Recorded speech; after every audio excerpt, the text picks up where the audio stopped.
Recording गोट music Biharigunj DJ Guddu राज लखनपुर महेश पटेल। तोरा बाप के नहीं छो डर गेला जे शर्म के बात के छोड़ गे तोरा बाप के नहीं छो डर गेला जे शर्म के बात के छोड़ गे कुछ बोला तो भाई तोर छोड़ा बनाए कोनो हाल में जनया बड़ी लाके भगबो नया साल में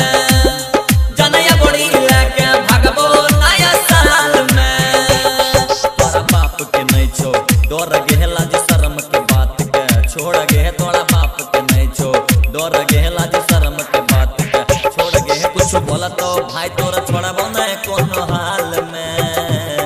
जनया बड़ी लाके भगबो नया साल में जनया बड़ी लाके भगबो नया साल में डीजे गुड्डू राज जनया बड़ी लाके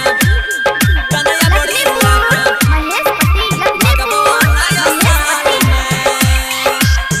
रानी बनाई के रखबो तोरा अपन दिल के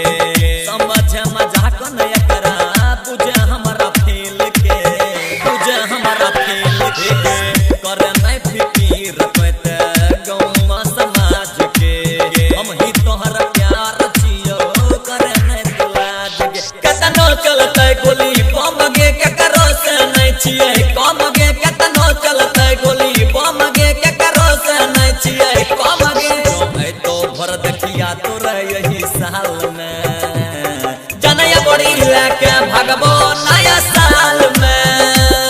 जनया बड़ी लाके भगबो नया साल में डीजे गुड्डू राज